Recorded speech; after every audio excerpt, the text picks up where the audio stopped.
दे दी। भगवान कृष्ण बहुत प्रसन्न हुए। उन्होंने वरदान दिया, हे बर्बरीक, तुम भविष्य में खाटू श्याम नाम से पूजे जाओगे।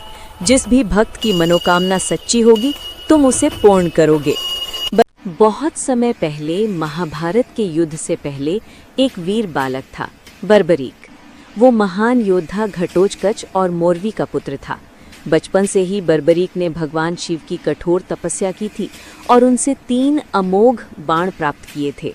इन 3 बाणों की शक्ति ऐसी थी कि पहला बाण दुश्मनों को चिन्हित करता, दूसरा मित्रों को, और तीसरा बाण जिन पर वो चल जाता उन्हें पल भर में नष्ट कर देता। जब महाभारत का युद्ध होने लगा तो बर्बरीक अपनी माता को वचन देकर युद्ध भूमि की ओर चला कि वो सदैव कमजोर पक्ष का साथ देगा, चाहे वो कोई भी हो। जैसे ही वो कुरुक्षेत्र पहुंचा, भगवान श्री कृष्ण ने उसका मार्ग रोका। कृष्ण ने देखा कि ये बालक असाधारण शक्ति का स्वामी है। उन्होंने बर्बरीक से पूछा, यदि तुम युद्ध में उतरोगे तो किसका साथ दोगे? बर्बरीक ने कहा, जो भी पक्ष कमजोर होगा मैं उसी का साथ दूंगा। कृष्ण मुस्कुरा उठे, क्योंकि वो जानते थे कि युद्ध में पक्ष बार बार बदलेंगे। बर्बरीक की प्रतिज्ञा के कारण युद्ध का स्वरूप बदल सकता था और पांडवों की विजय संभव न हो पाती।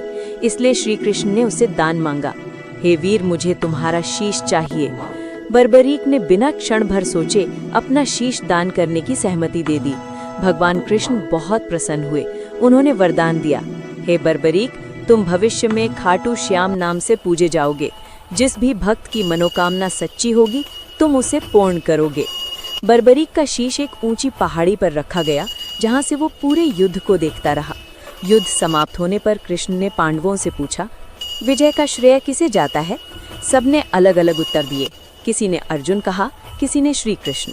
लेकिन बर्बरीक का शीश बोला, मैंने सभी युद्ध अपनी आंखों के सामने देखा।